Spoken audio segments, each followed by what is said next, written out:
São 10 horas e 32 minutos de volta aqui na nossa programação da BMC News. A gente recebe agora o Écio Costa, economista, professor titular de Economia na Universidade Federal de Pernambuco.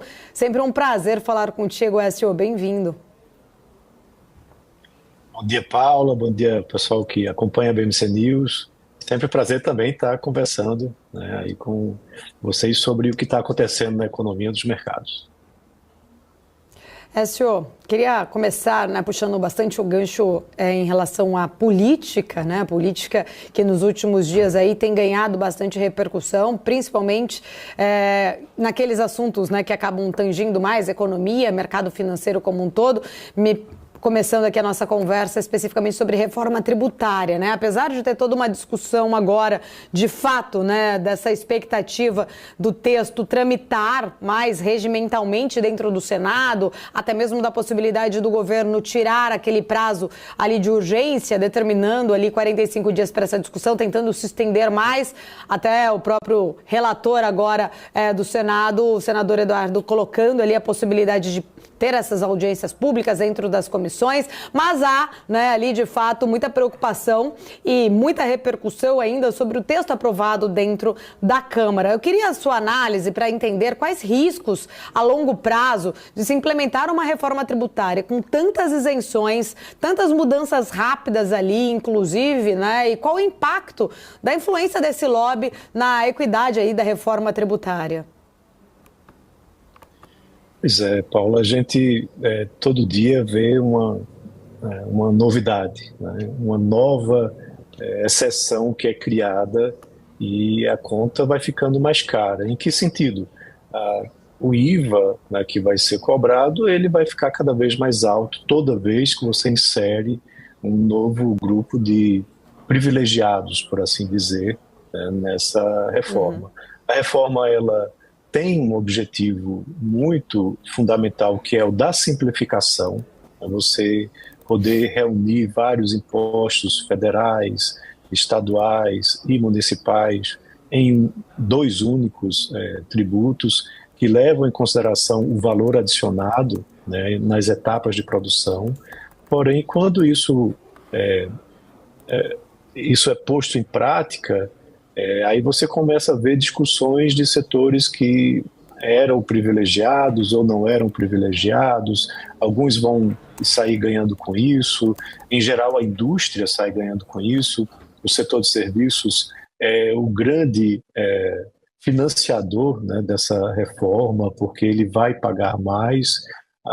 O setor agropecuário, ele já tem aí algumas exceções que estão sendo criadas, e dentro do próprio setor de serviços há também inúmeras exceções que também já foram criadas, mas ainda assim vamos viver uma realidade diferente, né, na virada de chave lá em 2032, até porque o peso realmente dessa reforma nos tributos que nós pagamos, ele vai acontecer de forma gradual, né, e vamos conviver aí até 2032 com dois sistemas, e o que mais me preocupa é que você, ao trazer essas exceções todas, a alíquota termina sendo a mais alta do mundo, né? Isso já é praticamente comprovado quando você vai olhar a comparação com outros países.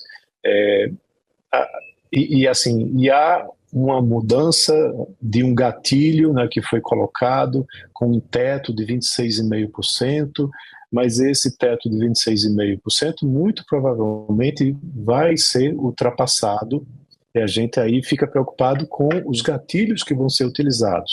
Também com o imposto do mal, né, o imposto seletivo, como que ele vai ser cobrado, em que montante ele vai ser cobrado. Então há setores que estão também reclamando em relação a isso. É um grande tumulto, né, que a gente está passando, e na realidade seria bastante evitável se você não tivesse todas essas exceções, né? Se você tivesse apenas o sistema funcionando, implantado a partir de determinada data, com o IVA bem mais baixo.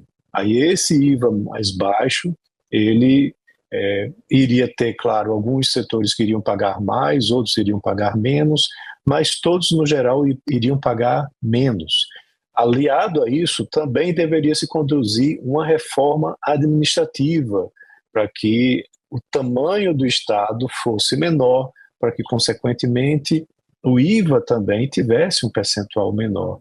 Então, isso preocupa, né? Eu sou um defensor da reforma tributária olhando para a simplificação, né? Há estudos que comprovam que você tem um crescimento do PIB mais elevado quando você faz essa mudança e simplifica a forma de tributar. Os investidores estrangeiros passam a entender melhor como funciona o sistema tributário, o contencioso tributário ele deixa de existir também, os inúmeros penduricalhos, né, e regimes especiais deixam de existir, porém a gente vê um Congresso que está sendo, como eu diria assim, muito maleável e aceitando muitas exceções, né, para que esse sistema seja implantado. Provavelmente a gente vai ter a necessidade de uma nova reforma daqui a alguns anos, né? E é sempre aquela coisa, de todo jeito, né? Essa reforma nunca é a melhor reforma, a próxima reforma vai ser melhor, mas a gente poderia ter evitado já, né, esses problemas. E ainda tem outros problemas, né, como jabutis. Você tem aí já a antecipação da reforma sobre a renda, né, em determinados itens que estão sendo colocados aí dentro da reforma, né, como, por exemplo, a tributação sobre a transmissão de bens, né, de fundos, e aí o mercado vive hoje uma incerteza muito grande, né. Você fazer um planejamento de investimentos, né, um planejamento familiar, está muito difícil, né, durante esse período de inúmeras indefinições. Também tem, por outro lado, o próprio governo federal querendo arrecadar mais para tentar cumprir a sua meta fiscal, onde, novamente, redução de despesas a gente não ouve falar, né? Saiu agora, depois de muita pressão, né, uma revisão dos benefícios que vai ter um impacto somente no ano que vem, mas realmente redução de gastos com a reforma administrativa, como eu já mencionei, até agora nenhuma.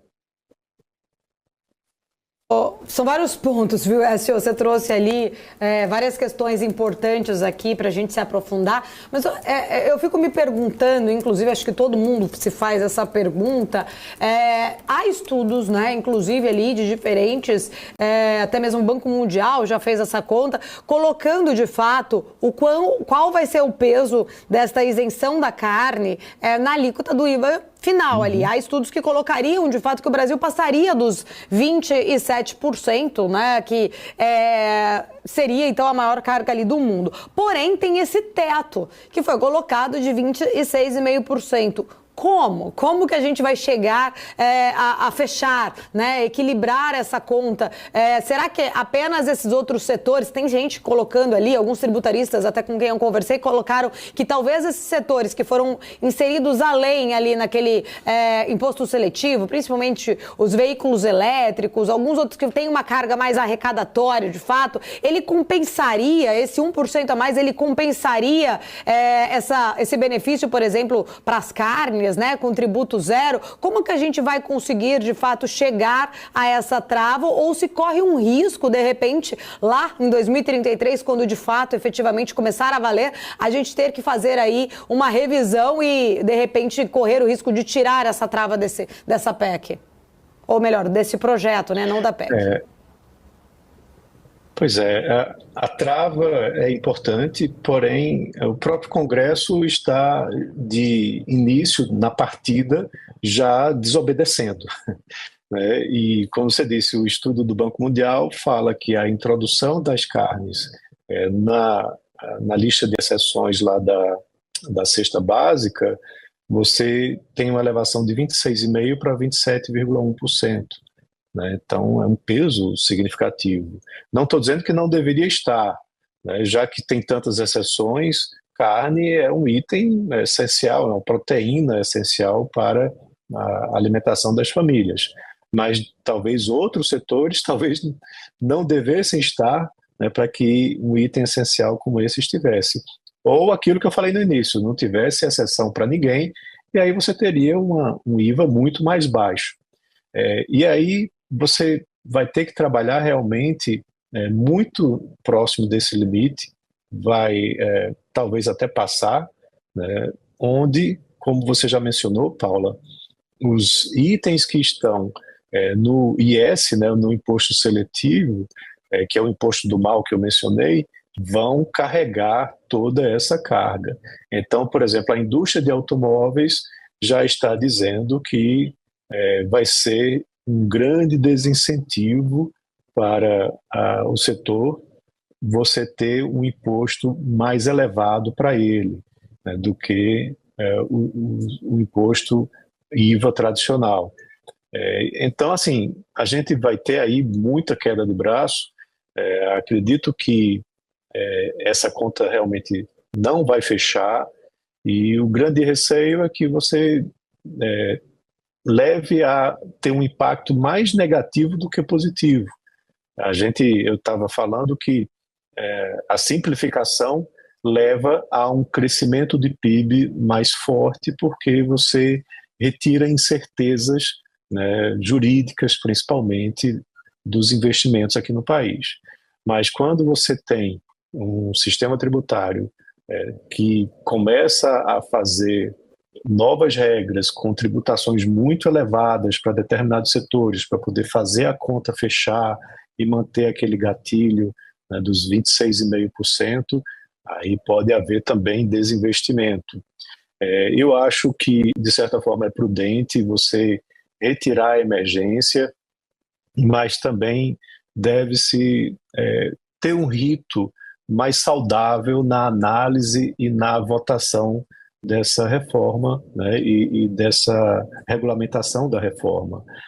Segundo relatos, né, de deputados lá na Câmara, o projeto de regulação ele foi recebido a poucos minutos ou segundos da votação numa última versão, e votaram, muitos deles, sem ler, sem entender, né, quando isso precisa, né, de repente, aí, olha, vamos dar aí pelo menos 24 horas para que a equipe, né, dos deputados possam analisar e, a partir daí, fazer a votação. É complexo, né? Também a gente já espera por uma reforma há muito tempo. Todo jeito, ela é importante, porque no caminho que nós estamos andando, o crescimento também é mais baixo. Mas, como eu disse no início, alguns vão pagar a conta. Eu só espero que isso não seja tão sufocante, né, para esses que vão pagar a conta a ponto deles saírem, né, essas grandes multinacionais, por exemplo, do setor automobilístico, saírem do país.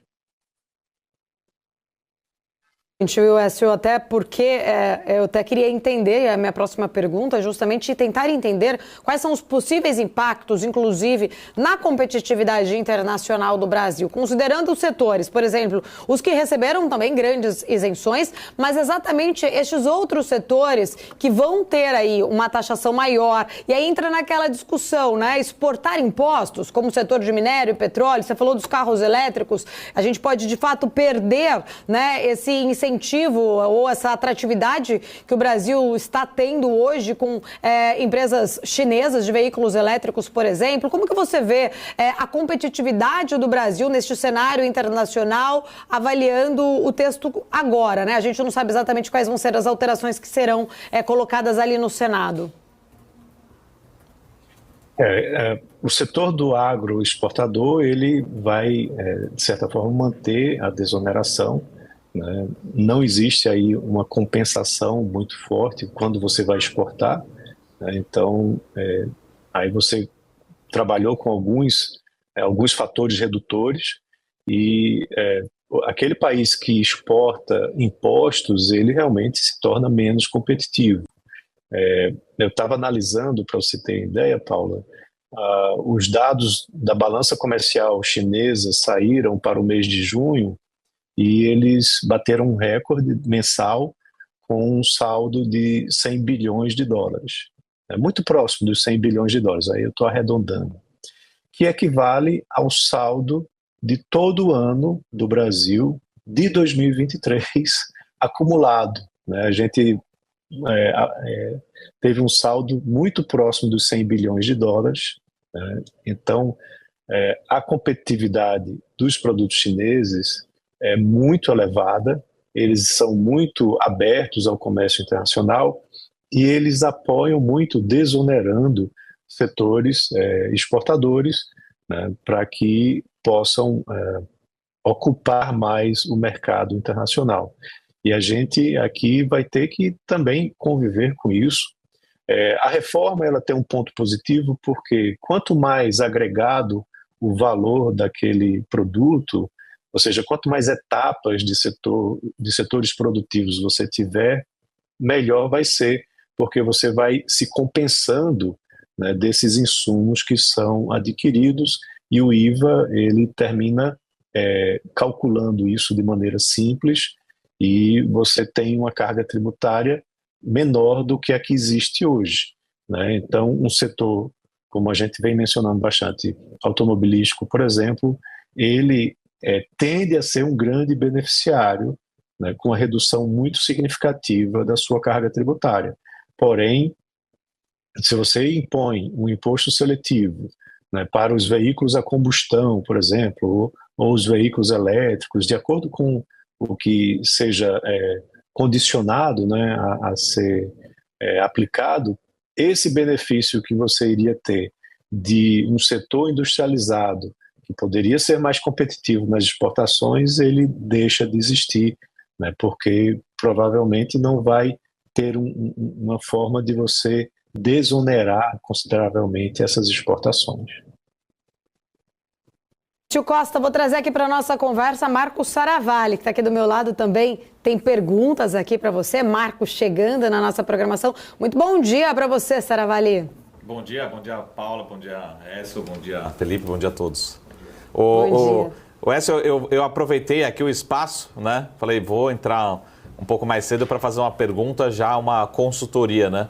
É um nome em inglês, né? Mas é um nome que está sendo utilizado agora em relação à regulamentação da reforma tributária, que é o conceito de split payment, né? Ou seja, estão utilizando o conceito até como se fosse um PIX automático do imposto.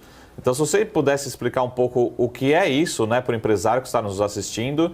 E minha preocupação é se o empresariado está preparado, na minha interpretação, em relação ao caixa desse imposto, né?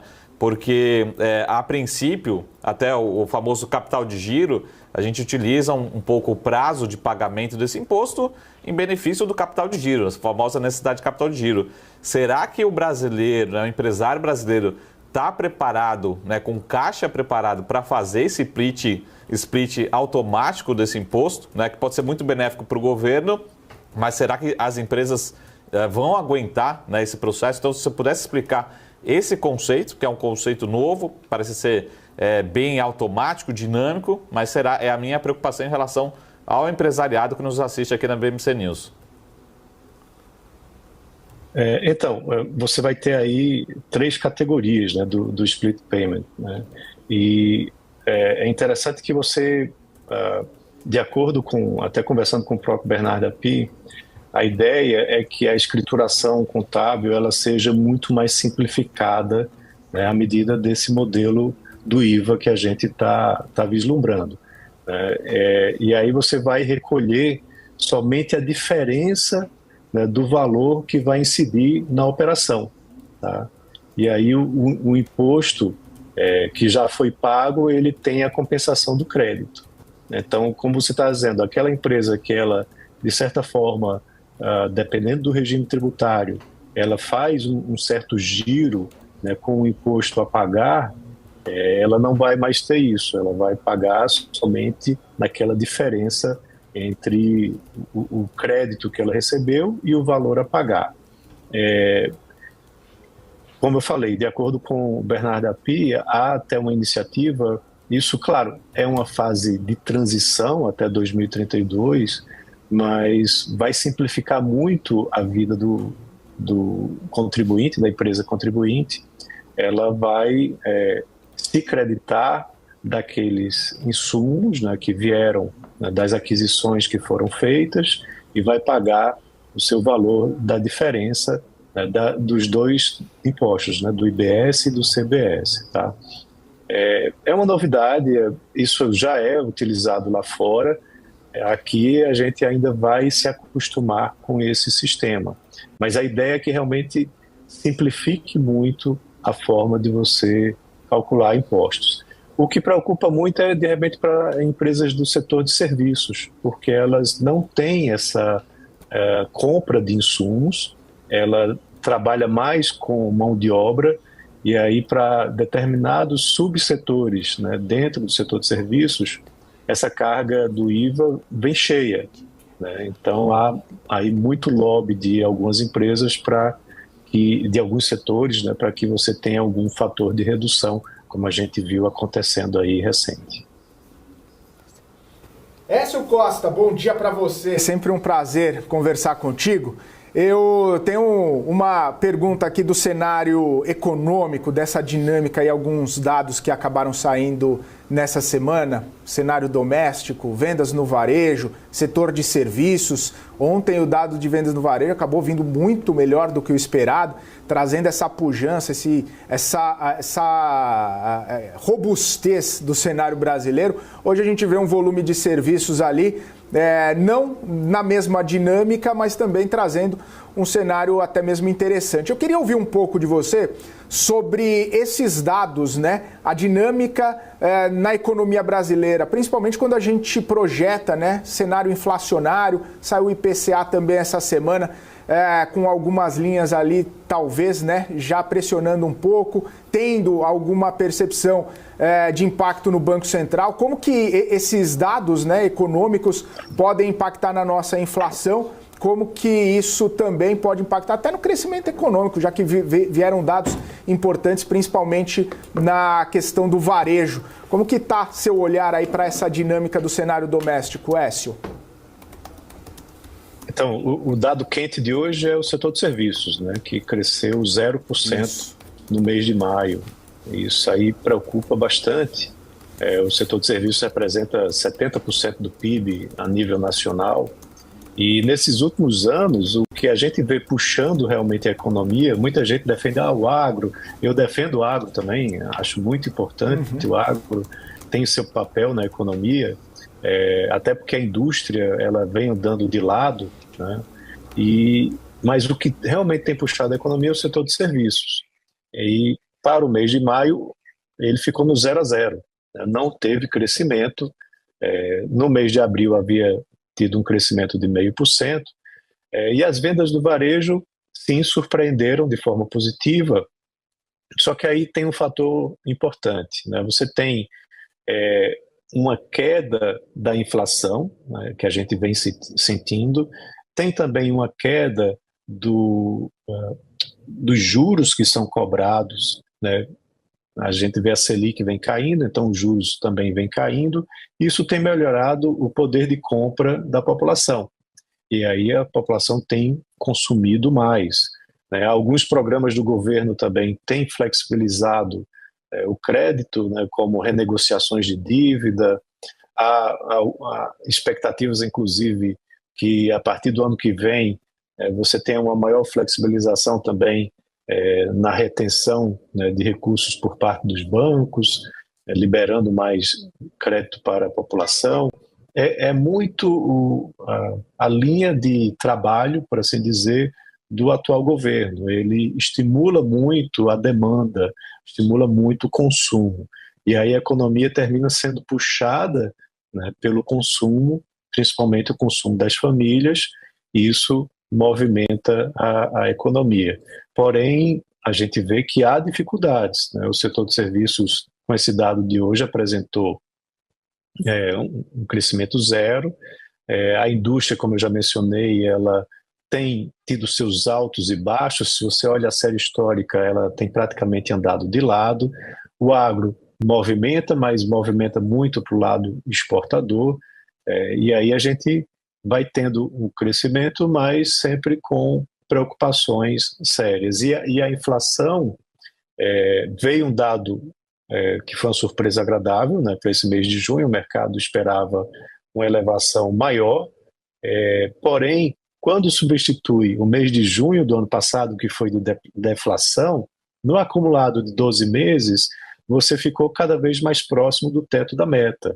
Então, agora, em julho, você já tem aí um reajuste importante do preço da gasolina, do gás, mas principalmente da gasolina, que tem um peso elevado no IPCA.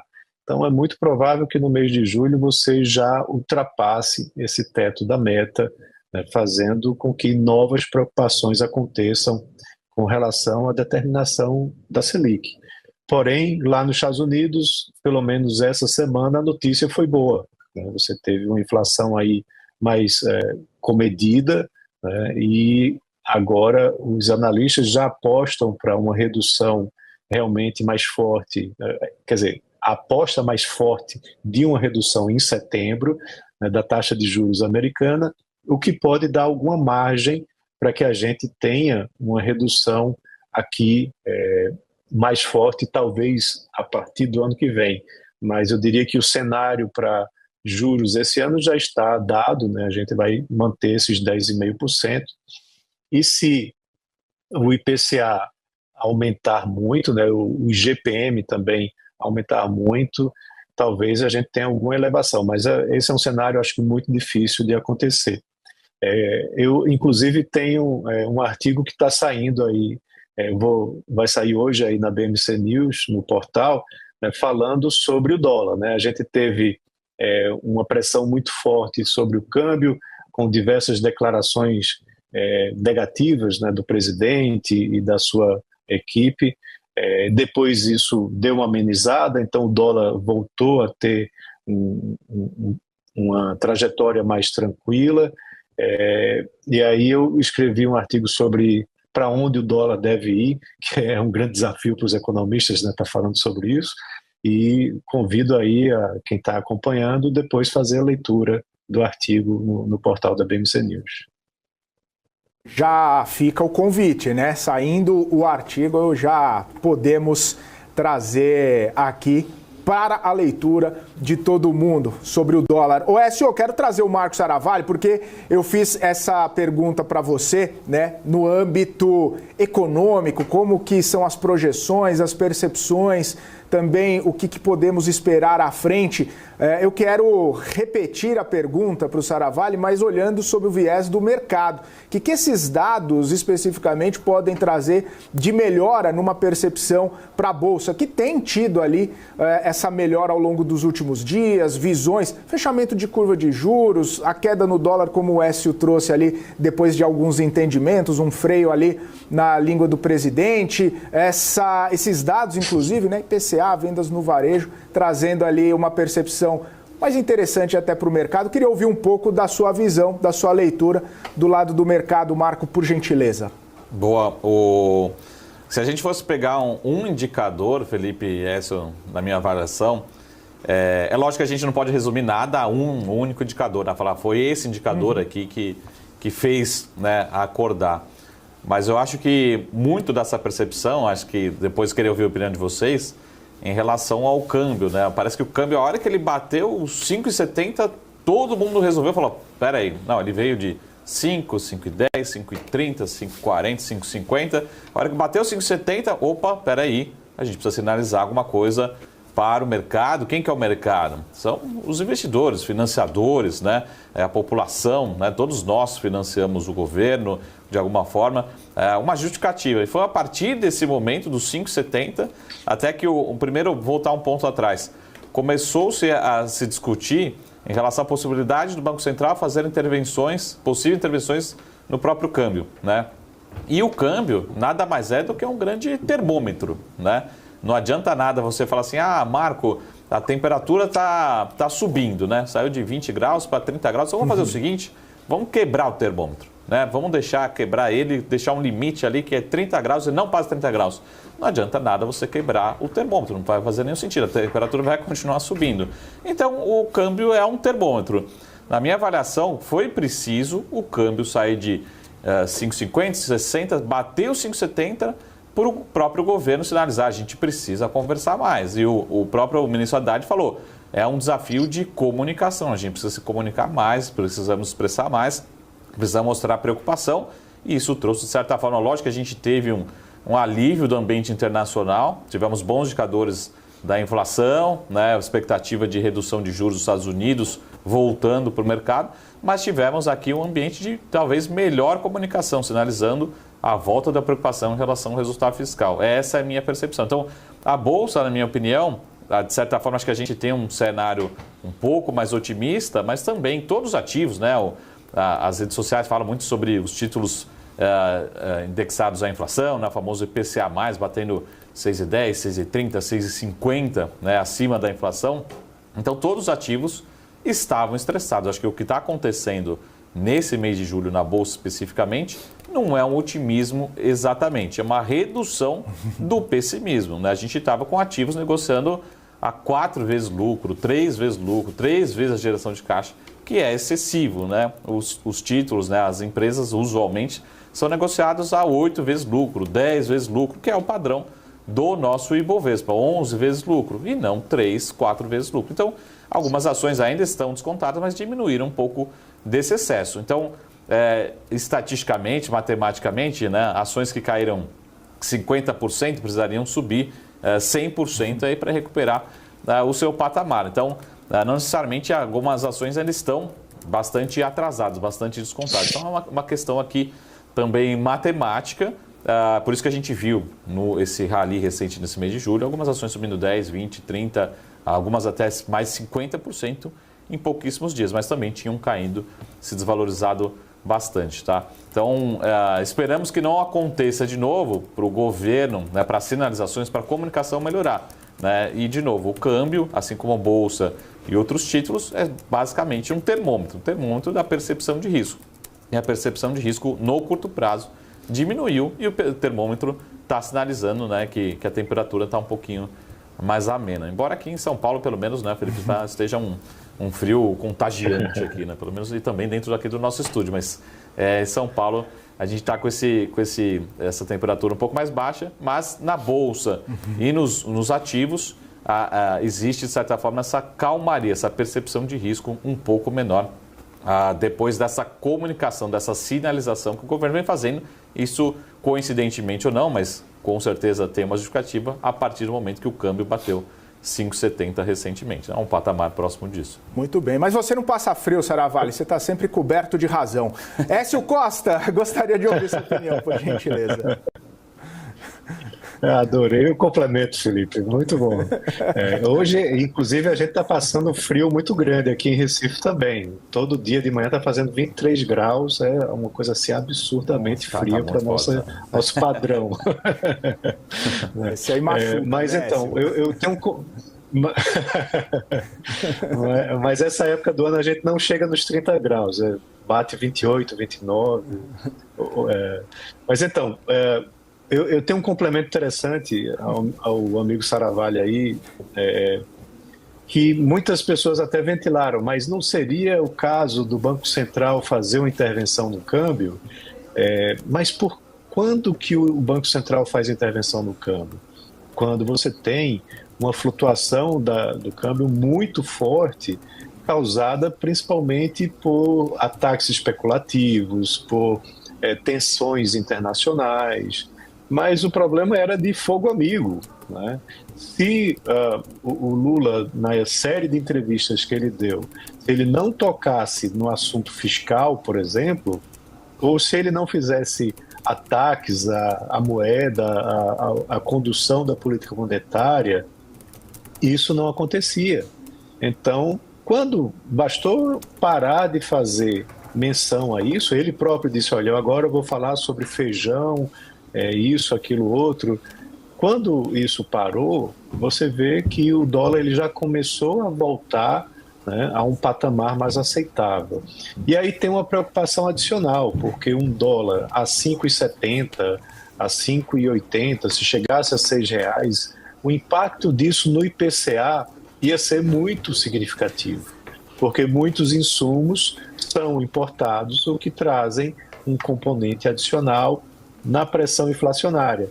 E aí, novamente, seria aquela, não só o fogo amigo, como o tiro no pé, porque você iria ter um IPCA mais elevado e que iria demandar uma taxa de juros mais alta, né, comprometendo isso para controlar a inflação, né, comprometendo o bom desempenho da economia. Então, felizmente, houve esse freio de arrumação, né, da parte da equipe econômica com a parte de relações públicas, por assim dizer, né, do presidente, e agora você volta a ter o Haddad, né, dando declarações, né, conduzindo a parte econômica, né, para que isso deixe ele se relacionar com o mercado, que aí ele pode trazer, né, o posicionamento da melhor forma possível do governo. Mas, claro, a pressão fiscal ainda continua. Esse dólar ele vai voltar a R$5? Muito pouco provável, né, desde que você ainda tenha, né, taxas de juros muito altas lá nos Estados Unidos. Agora, para o ano que vem, se as taxas de lá realmente caírem, você já tem um cenário diferente que passa a impactar aqui dentro, mas também com, novamente, o olho no fiscal, né? Se ele trouxer pressão inflacionária, se ele não trouxer mais grandes novidades políticas, talvez você tenha um bom desempenho aí da moeda brasileira. Écio Costa, agradeço muito sua participação, obrigado mais uma vez por nos atender, estar aqui com a gente. Um abraço, até uma próxima. Eu que agradeço o convite mais uma vez, Paula, Felipe, Saravalha, é sempre um prazer estar conversando com vocês e quem sabe em breve aí eu estou aproveitando um pouquinho do frio aí, se perdurar, né? Pode ser que ele deixe vocês aí mais tranquilos, né? Aqui sempre um friozinho. Valeu, Écio, obrigado, um abraço. Ponha um casaco aí que esses 23 graus estão congelantes. 11h09, falamos com o Écio Costa, economista, professor da Universidade Federal de Pernambuco, sempre aqui com a gente, um papo muito agradável, muito bacana.